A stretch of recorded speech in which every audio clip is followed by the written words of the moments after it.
So finally, pluralism. I want to talk about moral objectivism also. These are two different theories. Pluralism is the theory that Charles S. describes, and moral objectivism is the theory that Herman Tavani describes in Ethics and Technology, our other textbook. I choose to focus on pluralism because I think it's a little bit easier to understand. I think it's more helpful to the kind of tone of the class concerning globalism, concerning culture, concerning kind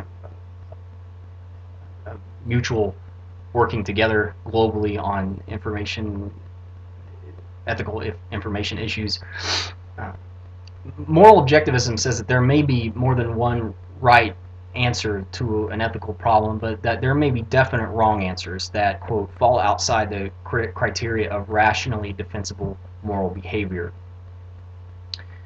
It relies on rational analysis. And I think that pluralism and moral objectivism are probably two sides of the same coin. They're definitely compatible. But pluralism says that there may be universal right and wrong principles, but there is no absolute set of universal principles that apply to all cultures, all places, and all times. And that the rightness and wrongness of beliefs and norms and actions can be interpreted differently in different ways in different contexts.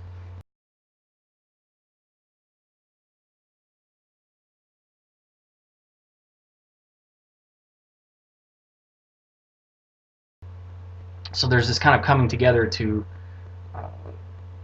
find commonalities and then address the different approaches to those commonalities that different cultures have. So the advantages of pluralism are that it directly addresses problems that of both absolutism and relativism. It addresses this problem of being unable to find a way to establish objective moral principles in the same definitive way that you can the chemical composition of a rock or the sum of 2 plus 2. And it also addresses this kind of chaos that we live in with relativist position.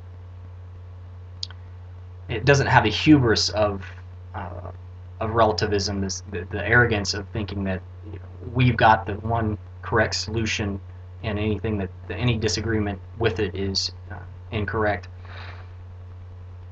And so, in the treatment of commonalities between cultures brings a bonding between cultures. It creates that platform that I was talking about earlier, where we can communicate and address these differences, and this overcomes the weaknesses of relativism. But pluralism still has disadvantages, and it has some of the same disadvantages that both absolutism and relativism have, because it kind of shares some of the characteristics of it. We don't have that certainty of relativism, which I just said right before that that certainty really isn't a certainty. It's kind of a hubris. And we still potentially face some of the problems of relativism for issues on which cultures just fundamentally disagree. There are fundamental disagreements concerning,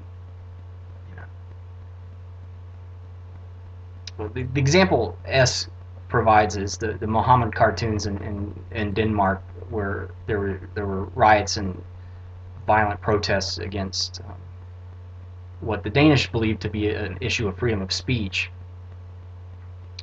And certain groups within Islam thought that this was something that was outside of that overrode the principle of freedom of speech. I don't know how good of an example is that is, because it seems like it's kind of a minority. There was a minority of people. It wasn't like the whole of Islam. There was kind of a minority within Islam that took this radical stance against this, and thought that people should be killed and violent protests should break out as a result of this. But this is one of the kind of an example of a fundamental disagreement. There's no way for them to find some commonality between it. It's just freedom of speech versus blasphemy. You can't really find some sort of commonality between those. There's no connection to those to try to come to any kind of agreement on it. So that would take a lot of work to do that. So let's look at an example of pluralism. Let's look at an issue that we talk about in class, the digital divide, and let's try to look at it through the lens of pluralism. Let's take a capitalist approach versus a socialist approach. A capitalist would say, and let's assume they both think that the digital divide is a problem. A capitalist would say that through the market and perhaps philanthropy, we can create a prosperous economy that meets the information needs of its citizens. A socialist would say that the government has the responsibility to institutionally utilize goods and services to meet the information needs of its community. So they have very different views on how to go about it, but they both hold the common view that the information needs of the community and citizens should be met. And so that's where they would come together. And that's kind of how things often work in this country. I mean, there are these agreements that people need to have health care, but there are very different views within the different political perspectives on how the best way to go about that. Now, there are some that don't think that everybody should have health care, that it's not a priority or whatever, but it seems like most people think, yeah, everybody should have health care, but the best way to go about getting that is to not do it inefficiently, to not rely on an ineffective way to do that, and that's where the more socialized medicine approaches, the more capitalist medicine approaches, medical care, insurance approaches differ. So that concludes the meta-ethical theory lecture. In conclusion, we covered absolutism, which is the view that there is objective wrong and right for all places and all times for all people. Relativism, which says that there is no objective right and wrong, and pluralism, which finds commonalities in principles of right and wrong and allows for different interpretations of that.